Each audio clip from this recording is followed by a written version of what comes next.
Hi, hello. Let's recap a little bit about LDL, VLDL, high density, low density lipoproteins. I hope you've enjoyed the session, the last video that I did, because all of this nerdy science stuff is really relevant to get your head around. Still referring to The Clot Thickens by Dr. Malcolm Kendrick. And just to recap on what we have already talked about in video 1, this is video 2. Remember this guy, an LDL molecule, is a VLDL, starts out this big. LDL molecule has delivered most of its fat around the body. I'm not sure if you know, but on all of our cells, there are receptors for hormones like insulin, glucose, all of those things. Your cell has a little targeting, I'm going to call it a targeting flag, that says, signals to that particular hormone that it needs help. And the receptor has a particular code or a shape or a significant signaling device that tells those hormones and those glucose molecules to stick to the cell and come in and do its job. So the liver cells have a receptor for LDL. So the liver receptors send out little signals to this particle, come here, I need to deal with you and sort you out. That's what those receptors do. So some of these LDL particles remain free. They're floating around in the blood.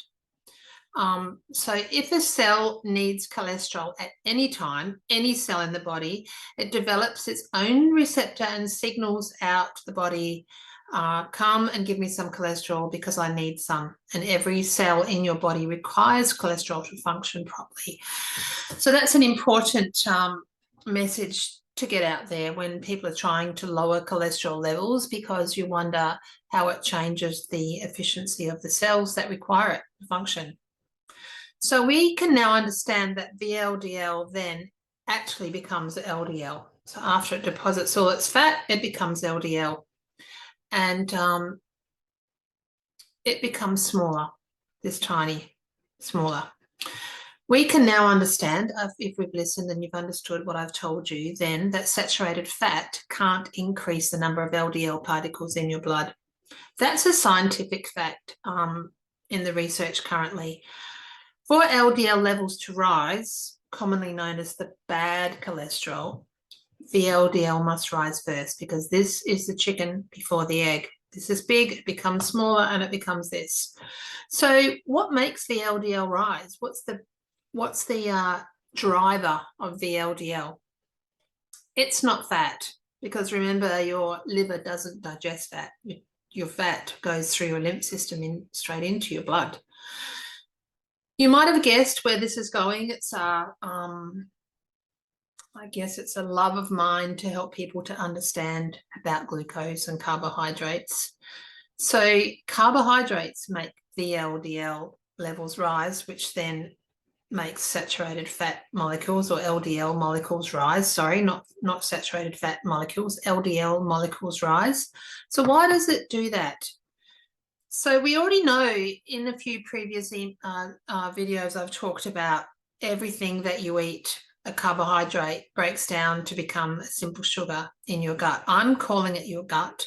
You might call it your intestine. You might call it your duodenum, your large intestine, your colon. It all breaks down to sugar in your gut, stomach, tummy, not your stomach up here, your gut down here. They all break down to simple sugars and end up in the gut. That simple sugar is either fructose or glucose. Your liver then must deal with these sugars. The science currently says that fructose, which is mainly a fruit sugar, is essentially stored as fat. Some is stored as glucose and some is made into ketone bodies, which is another fabulous term that we'll have to discuss and have a learning about later. If you have a high carbohydrate diet, then your liver has a lot of work to do. It can store up to 500 calories of glycogen. It can't store any more. So if you keep eating sugar, then this excess has to go somewhere, and generally it's known to be stored as fat. This is called lipogenesis. The process of how it's turned into fat is lipogenesis, which is new fat. That's what that word means, lipogenesis, new fat. So no wonder we feel tired from carbohydrate digestion when we eat a big carb meal. We all get that food coma and we all have to fall asleep and let our body do its job. Your body has to digest it, so it makes you tired. So Dr. Malcolm Kendrick from the book says that all his excess fat is stored as saturated fat. So all the excess fat from the starchy, carbohydrate-rich meals is stored as fat. The liver doesn't make unsaturated fat. So it makes sense that if you increase your fat consumption, your liver will reduce its fat synthesis. If you eat a low-carb diet, it's obvious that your liver will need to make more saturated fats and so increase BLDL production. Interesting, huh? Interesting fact. We already know about homeostasis and how clever the body is at making sure all systems run well and evenly. Then if the liver cleverly monitors LDL levels, and if there are too many LDL particles floating about, it simply shuts down the process, the manufacture of these, causing these BLDL levels to drop. So there is the science, and you can read many articles to support saturated fats and its non-impact on LDL levels. But the medical fraternity is still at odds. They're still all discussing and challenging each other's viewpoints. I don't blame them because it's a tricky subject. Some of the medical fraternity has open ears and open hearts, and they've come to realise the LDL saturated fat connection, and others have not.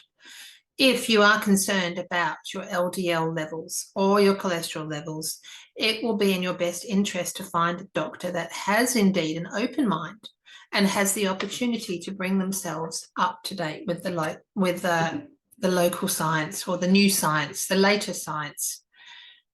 In the next video, I'll talk about heart disease and LDL because it's all new science coming through, new studies. Aren't we fortunate? Aren't we so fortunate that we live in such a time when science is evolving at such a rate? I know I went to the Low Carb Down Under conference in Sydney in the middle of this year, and we had lots of medical professionals presenting there. We had neurosurgeons, we had GPs, we had a pediatrician, we had a psychologist, we had a doctor that's passionate about soil health and animals and how ingrained our bodies are to the environment, the dirt and the soil. So it was an interesting few days of listening to leaders in the field talking about the importance of eating a higher fat, a lower carb diet. So please don't be frightened of that. Fat can't harm you. Sugar is the evil one. So I'll do a video about heart disease and LDL, and I'll also, you may have heard it already, but I'm going to revisit the story of Ansel Keys and his 7-country study, because that's really what threw the whole system out in the first place. So stay tuned. Please like and share and subscribe to my video, because I'm just so passionate about sharing this information that I want as many people to listen to it as I can. And I'm such a science nerdy person that I like to know how things work and how I can best make it more easy for people to listen to. So thanks for listening. Press the subscribe button and I will see you next time. Bye.